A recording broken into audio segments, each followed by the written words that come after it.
Hi everyone, and welcome to another episode of Tip of the Week. Now you may not have noticed, but last week I wasn't able to do a tip, and the reason why is because amongst all the other travel I was doing, I headed down to LA last week. I was lucky enough to join the Toon contingent to go to the Engineering Emmys, where we received an award for Storyboard Pro.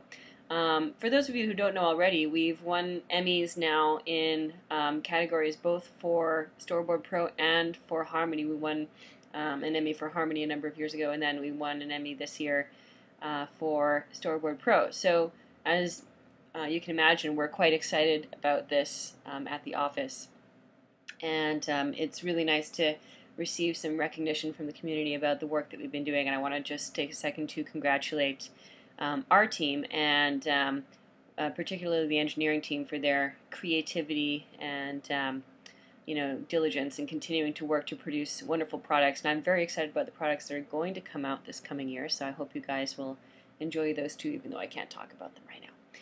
So I thought in honor of Storyboard Pro's Emmy, I would do a couple of tips here on Storyboard Pro. I have done a few kind of introductory tips on Storyboard Pro, but I haven't really gone through this interface that much. And so I thought it would be nice to go through, and I'll start this week by just doing the storyboarding process, and then next week I'll do a tip on the animatic process. And so I may or may not do an additional tip after that about exporting options, because that's one of those things that sometimes people like to know a bit more about. So let's go ahead and get started. So I'm just going to work here this week in Storyboard Pro 3D just because that's the one that I tend to use the most often now, because it's the sort of jam-packed version of Storyboard Pro. But all the stuff that I'm going to show you this week and next week can also be done in Storyboard Pro, the non-3D version. So basically, when you're working in Storyboard Pro, when you're in Storyboard Pro 2D, this view here is called the camera view. In 3D, we had to break it up into two views, a stage view and a camera view. But for the purpose of doing regular storyboarding, then just, you can treat this stage view as the camera view in Storyboard Pro. So basically, you have a camera view, you have the ability here to see where the framing is on your camera, and then you can draw in this panel. And I like to always actually get started in one of these other views. So these are called workspaces, and right now I'm in the timeline workspace, but I usually like to start myself in the vertical workspace. And the reason that I like to start here is because you get a thumbnail image on the side there of what your panel looks like. And sometimes what happens is you go digital, you get very detailed very fast, because you're like, oh, I can zoom in, I can add all this detail, and then you forget to do the thumbnailing phase. So I also like to make use of my brush presets. I have a brush preset toolbar here showing at the top, but you've also got a brush presets view, and I'm starting to get to like this view more and more. So I have a rough brush that I've saved here that's just kind of a plain vector brush, but you can also go in there and make adjustments or make new ones to make a different kind of style of rough if you like. And so then I can just do that, and that's pretty much good enough here for my panel. Maybe I'll have this guy just waving, so I'm going to do just a mitten hand on that wave to do a quick drawing. And so now that I've got this panel fleshed out, I can go and look at it in more detail on another board. But just to let you also know, you have some other tabs here that can be useful to use.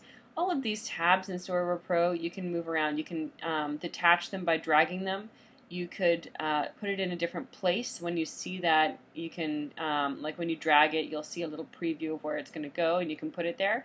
And then if you want to get it back where it was before, you just drag it until you put it right back on top of where those other names are, the other tabs there, and then it's going to put it next to those other tabs. So in the Storyboard tab, here you have the ability to load in a script. And you can import a script from Final Draft if you are using Final Draft, but if you just have a plain text script, then you can import plain text from here. And if you're working in Word, or if you have a PDF file, you can always just copy and paste as well from there into this window.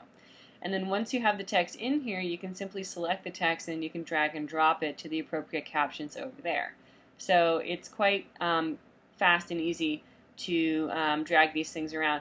And if you are using Final Draft and you do tag these elements, it will use those tags to populate some preset panels to get you started, which is quite helpful as well. So let's say now I'm on this panel here, and let's say I'd like to flesh this out in more detail. Now I can go to my drawing workspace.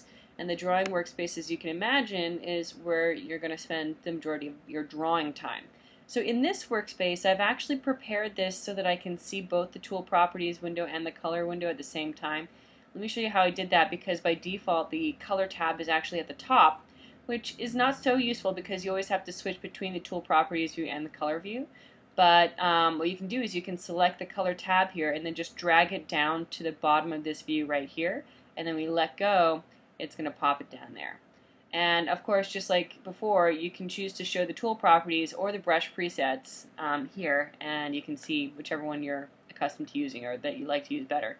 So I'll just continue using my rough brush preset here, but I can go into this panel now, and sorry, Camtasia slows down the actual drawing of it a little bit, so you might see a bit of lag. But now if I just go in here, I can fill in a few more details. I'm just going to do kind of a bit of a cartoony character today, and his neck is like, wow, very long, so let me make his neck a bit shorter, and I'll give him a collar there.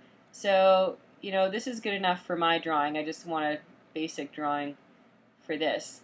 And then what you can do is you can go and do a new layer on top of this. It's going to be your clean layer.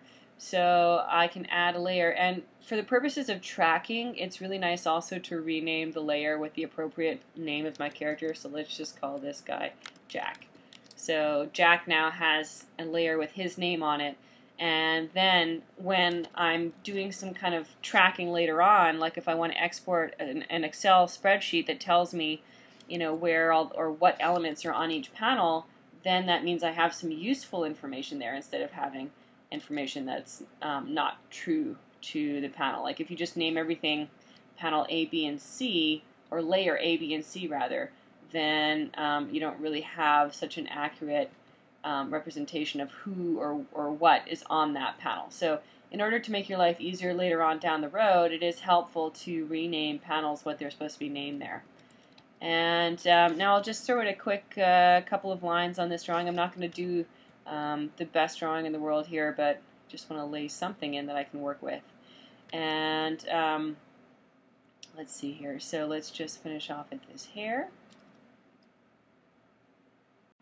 And lastly, I'll just throw a mitten hand on him there. I don't really care about making his hand look good for this demo. Okay, so then I can turn off my rough layer, and if my clean layer looks the way that I want it to look, I know it's not my best drawing that I've ever done, I'm sorry guys, but if my clean layer does look the way that I want it to look now, or the line work looks the way that I like it to look, then the next step is to go in there and do a bit of shading. Now with these shading brushes that I've saved here, I've saved these ones with the draw behind option. Draw behind does get saved with the brush preset, so be aware of that. If you have the draw behind turned on when you save a brush preset, then it will save that in it. Speaking of which, you might wonder, how do I actually save a brush preset? So the way to save a brush preset is you get all of your stuff here, or all of the tool properties and the color, organized the way that you want it to be. Just to make it very obvious, I'm going to make this purple. Okay, and so maybe I'd even make it semi-transparent purple just for the sake of argument. Maybe this is going to be a new rough brush. And then I can use the O shortcut, hold down O, and then click and drag to get the size of the maximum size to be the size that I want it to be. And you can hold down Shift and O to drag the minimum size the size that you want it to be. Or you can just drag on the slider here, which is slightly easier. And then once I've got that brush looking the way that I want it to look, so this is now my purple rough brush, then after the tool properties are all set up, you can go in there and you can click on Add Preset. And then you can just choose an icon from the list here. If you have saved some additional icons, you can browse to your own icon there as well. And then this layer option at the bottom says, you know, every time you use this brush, you create that layer if it doesn't exist. And if it does exist, you select that layer. In this case, for this brush, I don't want it to do anything, so I'm just going to select no layer. And with no layer on, it means when I select this brush preset, it just changes my tool properties and it doesn't affect the layer that I'm on. And I like that better because sometimes when I have a layer selected here, I forget about that, and then I might be working on a layer and I click on that brush preset and it switches what layer I'm on. So I just like to leave that on no layer. And then I can call this my purple rough. And now if I click OK, this is going to show up in the end of my list. So now I have an additional one. It will also show up in my brush properties view. I have an additional brush right here. So I don't want to make this too long of a tip this week, so I'll just do a couple extra things. So I was talking about doing some shading on this. So with the shading brush presets that I've got there, they have the draw behind option. And what the draw behind option does is when you draw on a panel, it will lay it, or even though I'm drawing on the same layer here, I'm always on Jack, I'm still on Jack. Even though I'm still on Jack, it's popping that color behind all of the other lines that I've already drawn on this frame. So for example, what I usually like to do, because I use the draw behind, is I do the darker colors first. So in this case, I probably don't need a really heavy shading anywhere. So I might just go straight to medium, and then I can just knock in a bit of medium dark shadows there underneath his hairline, like so. Sorry for a bit of a slowdown with the Camtasia there, maybe a little bit under his neck.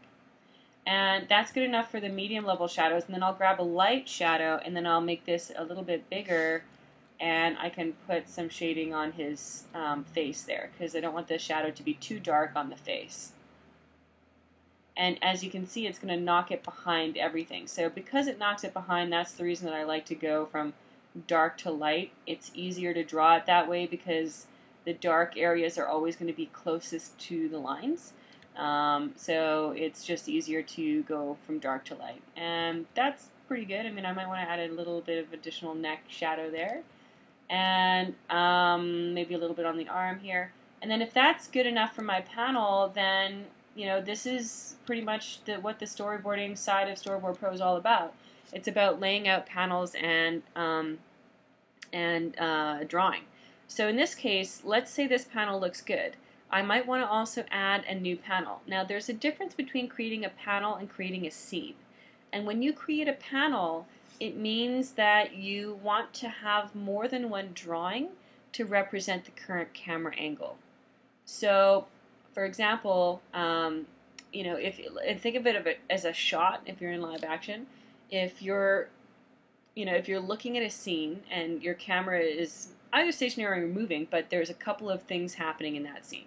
In this case, I've got my character here waving, but I might have him waving and then he might turn around and say something to the person behind him.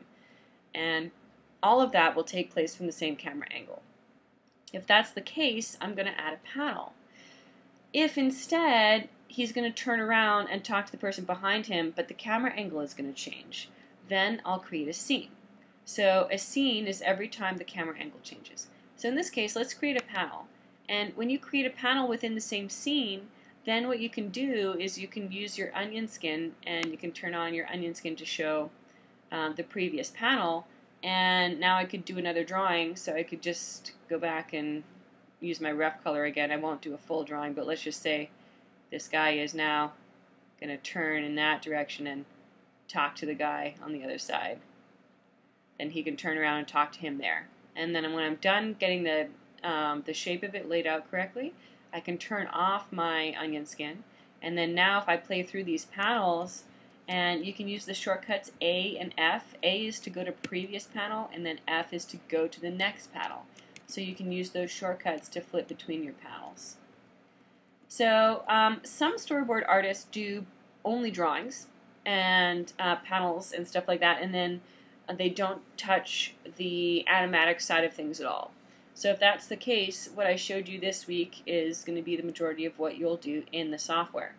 And you may touch some camera moves, but that may be the extent of what you're doing. There are some other tricks and tips and tricks about using the different drawing tools.